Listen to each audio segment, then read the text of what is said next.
Welcome to the Real News Network, and welcome to the first edition of the Lapavitsas Report with Kostas Lapavitsas, who now joins us from London, where he's a professor in economics at the School of Oriental and African Studies at the University of London. He's a regular columnist for The Guardian newspaper. His most recent book is Crisis in the Eurozone. Thanks for joining us again, Kostas. Hello, Paul. It's nice to be here with you. So we're just a few weeks away from 2013. How does this year look, this coming year? I'm afraid that it doesn't look very good at all for economies in general, for working people in particular. And I want to stress that this is shaping up very badly. The main source of concern is, of course, the Eurozone and the continuing crisis in the Eurozone. Now, financial markets have gone quiet or quieter the last couple of months, and people have been lulled into thinking that the Eurozone crisis has been resolved. That is not actually true. The reason why financial markets have gone quieter is because in September, Mr. Draghi of the European Central Bank intervened and basically said that he was going to buy bonds of countries in trouble freely, and that made speculation against peripheral Eurozone country debt unprofitable. So financial markets went quiet, and people began to think that the Eurozone crisis might be on its way out. Actually, it's not.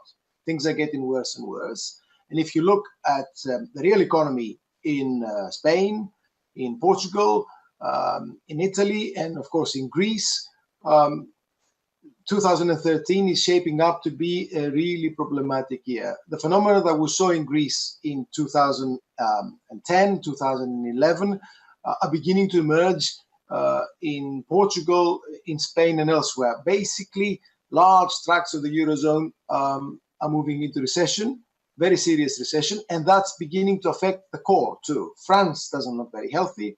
Italy is very weak. So the Eurozone as a whole is going to have a very bad year. And what does this mean for the global economy? That is going to be, of course, a source of negative implications for the world economy, because the Eurozone is a very large part of the world economy, both as a source of demand, but also as a source of capital, and so on. So the Eurozone is in a bad way, and it will continue to be in a bad way. Austerity in the Eurozone basically means that the entire Eurozone is going to have a bad year in 2013. But that's not really the end of the story, because you might think, oh, there might be demand elsewhere. The world economy might pick up elsewhere, as has happened in the past. Well, that's not how it's shaping up.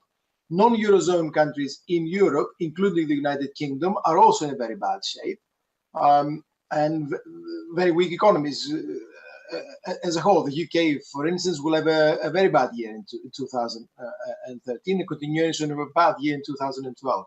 If you look at the United States, things are not looking very good at all, what with the fiscal cliff and the continuation of an economy which is not really going anywhere. It's not really in serious recession at the moment, but it's not really going anywhere either. Now, some people might have thought that China or the BRICS, the newly emerging countries in Southeast Asia or in Latin America and so on, might be able to pick up the slack. Well, that's not the case. China is slowing down very fast. Its model of expansion and rapid growth appears to be hitting some serious difficulties. So it's slowing down. And China was never really a major source of demand for developed economies across the world anyway. And other developing countries are having difficulties themselves. Brazil has got very weak growth. Turkish growth is not doing anything very much. So altogether, if you add it up, you will see that there is no part of the world economy that looks positive and promising for 2013. With the Eurozone in the trouble in which it is, and the rest of the world economy shaping up in the way in which it is, 2013 is going to be a difficult year. You're very involved in the events in Greece and how the crisis is affecting Greece, and you're going back and forth. What's happening in Greek politics now? Greece will be badly affected by 2013 being a bad year, and which is one of the reasons why I wanted to mention that, because the Greek economy has had 5 years of very serious recession. 2013 is going to be a bad year for the world economy. The Greek government has just agreed a new bout of cuts, severe austerity to be imposed on the country next year. This looks very, very risky for Greece altogether. It looks as if the economy will be in very deep trouble in 2013, on top of the trouble it's had so far. I mean, just to give you a sense, unemployment in Greece has just reached 26%. These are the latest figures released yesterday. 26%. This is overall unemployment. This is adult unemployment. What's the number on youth unemployment? Youth unemployment is well over 55%. So Greece is heading for 30% unemployment next year.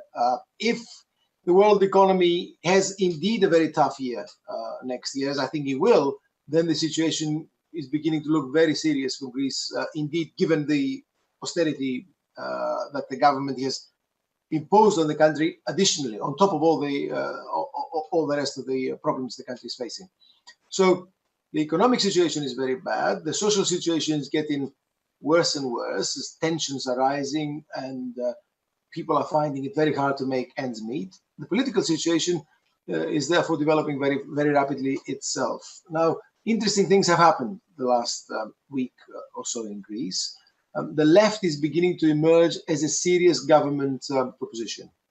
The Syriza party, which has been leading the opposition to the government, this is the official opposition, has had a conference, its first conference really, and it's in the process of becoming a proper party, because it wasn't really a party as such, it was a coalition, an alliance. It's now in the process of becoming a proper party. There's lively debate, people are joining it, and it is promising to deliver radical action. Now, within that party, within the Syriza party, there are opposing currents, it has to be said. There's a strong left-wing current, which is well expressed. There are also more conservative, more social democratic currents within it, and they are probably dominant in the leadership. So it's going to be a lively battle within Syriza about economic policy, about social policy, about the direction in which the country might be taken if and when Syriza takes over. And that is not too far off in the future, maybe. If 2013 turns out to be a bad year, then Syriza might be called upon to take over.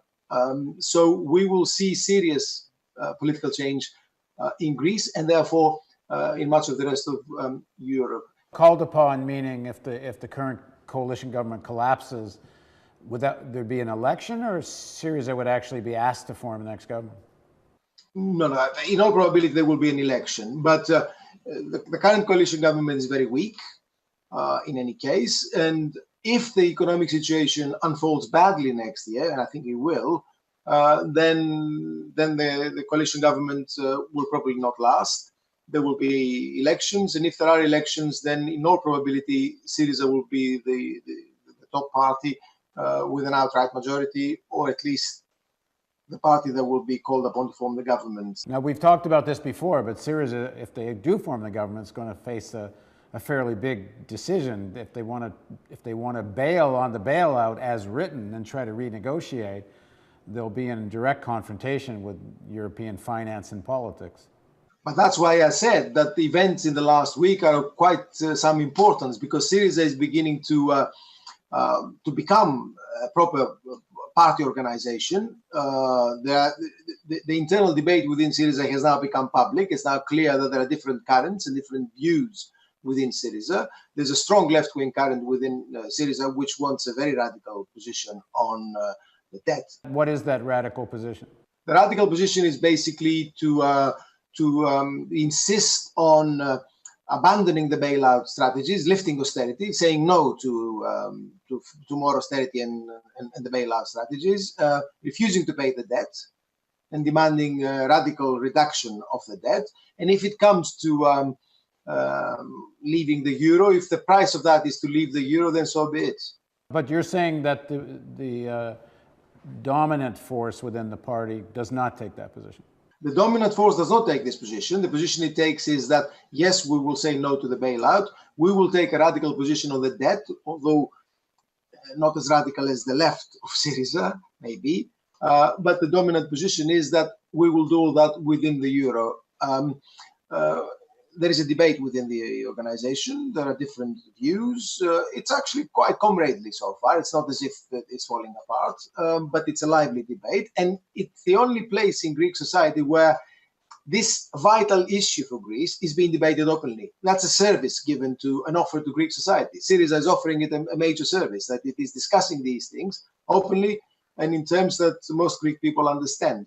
And that's where the future lies. Now, if Syriza takes over next year, and as I say, there's every chance that he might be called upon to form the government, and delivers radically and delivers well, then things might begin to improve for Greece, if it does what it says.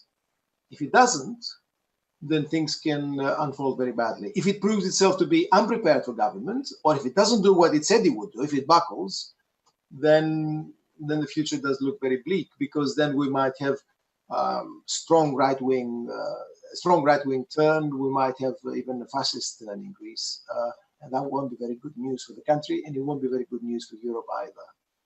All right, thanks for joining us, Kostas. Thank you very much. And thank you for joining us on the Real News Network.